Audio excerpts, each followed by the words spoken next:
Today I will be showing you how to make mystical ore for your dungeon. Hey everyone, Art Jeremiah back with another YouTube video about building a dungeon.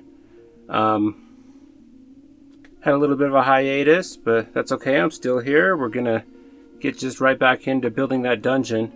If you haven't seen the previous episodes, go back to Building a Dungeon episode 1 on my channel. And don't forget to subscribe to my channel for tabletop crafting inspiration. Thank you. Step 1. Measurements. The first thing I do is measure out the 6x6 grid with a Sharpie on a piece of 1/2 inch XPS foam. This measurement was planned in an earlier video, which can be seen at the beginning of my Building a Dungeon playlist. Don't forget to go back and watch that video if you have not yet seen it. So anyway, after I get the grid measured out and the room sketched out onto the grid, I take my knife and I cut the excess foam off. I leave about 1 centimeter around the outside of the grid. This little extra will give me more to work with later on in the build. I continue on to cut another 1/2 inch piece of foam. This will later be a raised area of the floor. This is definitely not a necessary layer, but it will add more visual interest to the tile. The last measurement I need is for the room's wall. I will cut this out of an inch thick piece of polystyrene. I measure out an 8x8 inch square and just put inch wide tick marks all the way around the square. Then I roughly sketch out the walls of this room. Thanks to it being a cavernous part of the dungeon, I don't have to be very specific with this measurement. Step 2. Hot wire cutting. Next I pull out my hot wire foam cutter. The wire broke on me, so I had to hurry and rethread some new wire. No problems otherwise though. Well, aside from not closing my knife, I definitely don't want that falling on my foot. So after I close that knife, I cut the inner parts of the walls first. I do this in a somewhat jagged and organic motion to give the resemblance of a more cavernous wall. I know this is not the most realistic cave effect, but for this dungeon at least, it was the look I was going for. I just wanted to keep it simple so I could get through it quick. Next, I cut out a section of the floor in the same manner as I did the wall. As stated earlier, this is just to give varying depth to the floor of the dungeon. Since it had been a while since I worked in the last room, I kinda had to fidget around with things until I remembered how I went about it the last build. Eventually I remembered that I needed to glue the walls to the upper part of the floor before continuing on with cutting everything out with a hot wire cutter. So, after breaking the wire out of the Proxxon again, and waiting for the hot glue gun to heat up, I was on my way to building this beautiful room once again. And once again, I rethread that pesky wire, just to have it break again when I turn it on. Frustrating, yes, but eventually I got it going and was able to cut all the edges to match. The Proxxon cutter, as well as other hot wire cutters, is able to cut through both the foam and the hot glue well enough.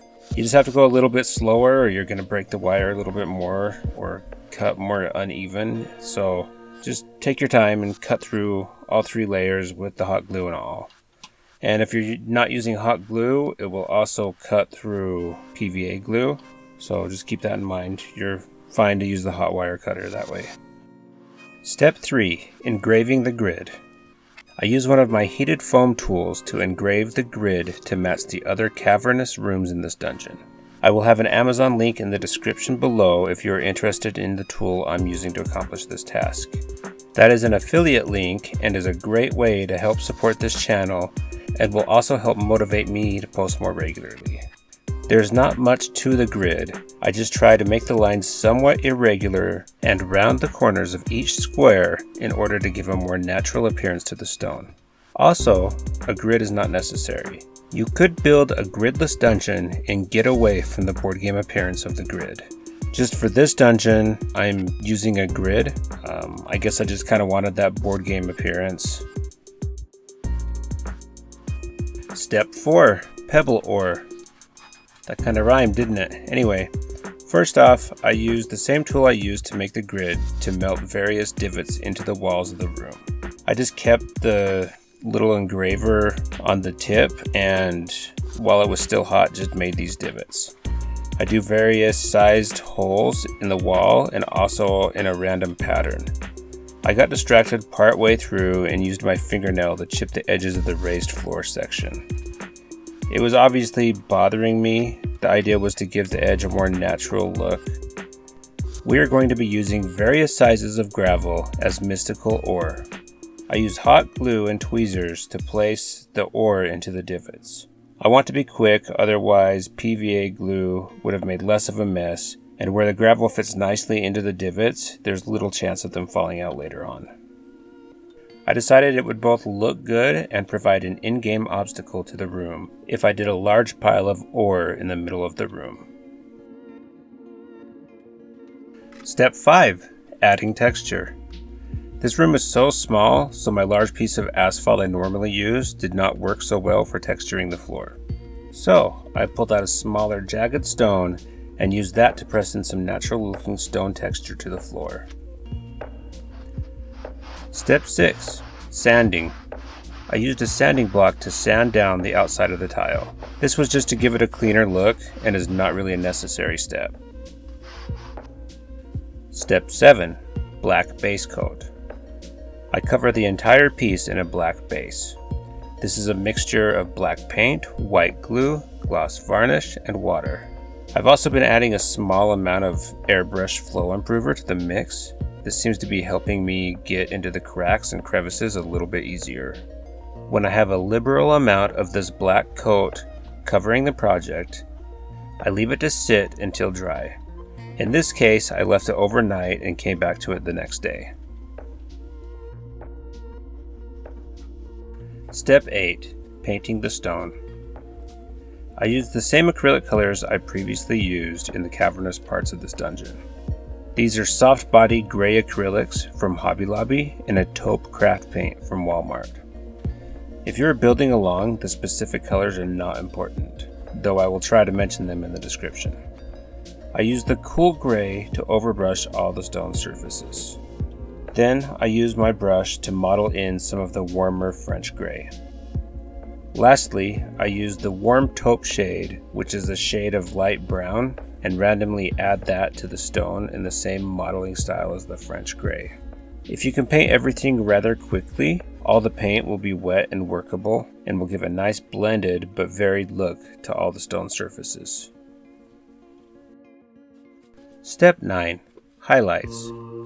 After the stone is dry, I use a cream color and lightly dry brush all the stone surfaces. This really pulls in the varied color of the stone. Step 10. Black wash. I use a thinned down black wash to cover the entire surface of the stone. The wash I am using is a mix of black ink, water, gloss varnish, and flow improver. This really adds some more depth to the stone and slightly tones down the bright cream color I used while dry brushing the previous step. Step 11. The fun part. Finally, we are to the fun part. In this step, the first thing I do is paint all the ore pebbles a turquoise blue. This was a super satisfying step. I personally even think that it is satisfying to watch. I think a time lapse of me painting the ore in this video will be the first Patreon only video I will be posting. So if you're interested in some extra footage of this video and more to come, hopefully some with every video I post from here out, consider becoming one of my patrons for as little as $1 a month.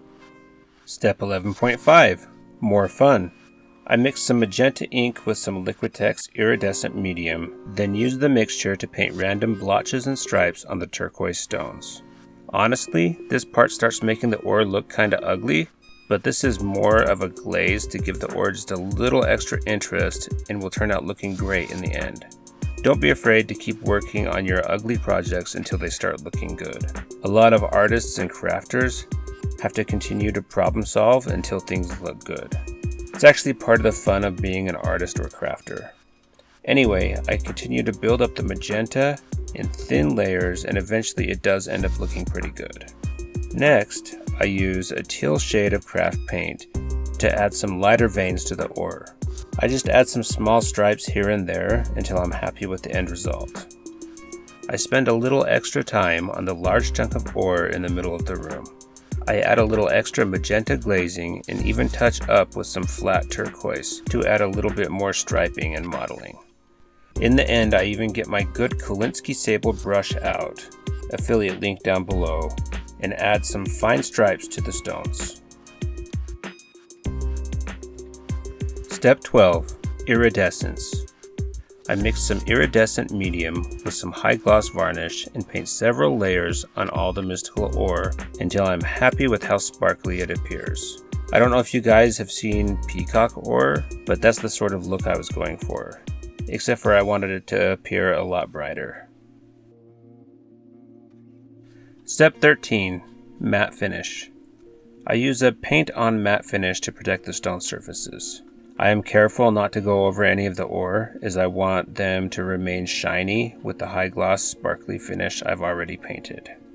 Alternatively, I should have done the matte varnish first and then added the high gloss varnish to all the ore. It would have saved a little bit more time, but it's really not that important. Step 14. Touching up the black. I touch up the black parts of the tile where I was not too careful when I was painting the gray paint. Cleaning it up makes it look nice and neat. Alternatively though, you could have painted the tops and the outside in a stone look similar to the floors and walls, and it would still look excellent. Just something to consider. Maybe the next dungeon we build will do that sort of a thing.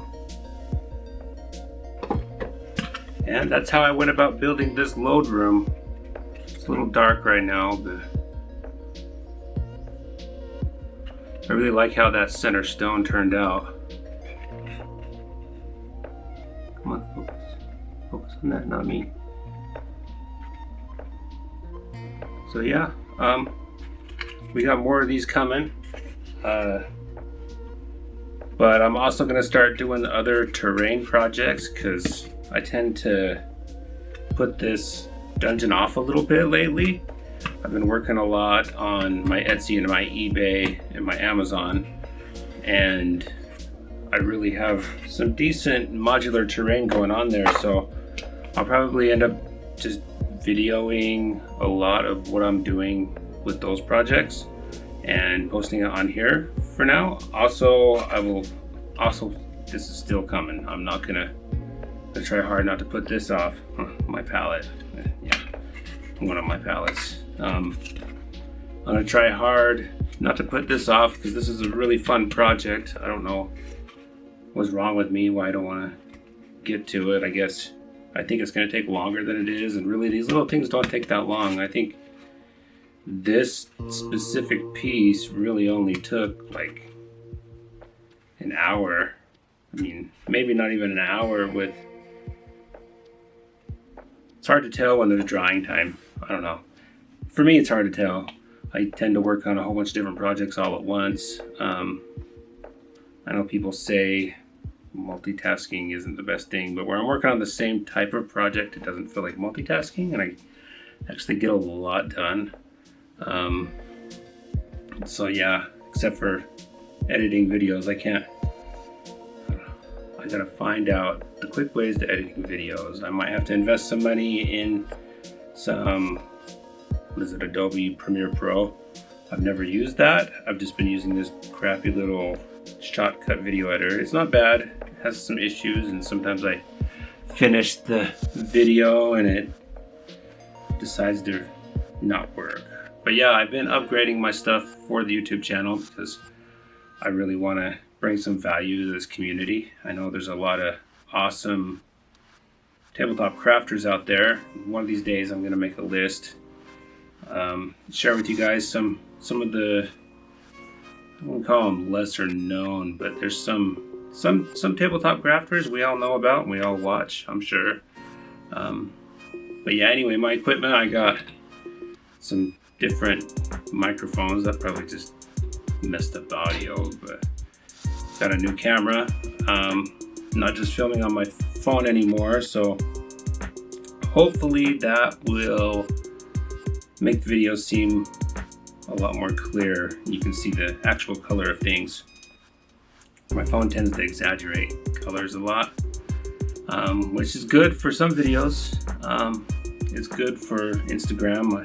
If you want to follow me on Instagram, go ahead and do that. There's a link below in the description. Also, if you want to support me in any way, I got a Patreon, which is linked below, and I'm going to share some links of some products that I use for tabletop gaming, tabletop crafting, and yeah, I've been into, on my Instagram, I've really been into the photography part, like making little miniature setups and with some of my modular terrain that I build for customers and clients. Yeah, I'd love to make stuff for you guys if you want to go ahead and jump on those platforms as well. It takes me a little bit. I'm working on maybe 20 people's projects at a time right now. They're simple projects though, so I get about 10 to 20 a week the last month. There, when everybody was first locked down, it was like nothing. I was hoping finally, I'm like, oh yes, I can do some YouTube, but didn't quite get there before I got caught up, and now I'm caught up though, and that's great. So getting ahead, be able to post more YouTube, which I'm looking forward to. I'm rambling. Anyway, thank you so much for watching. I appreciate you. See ya.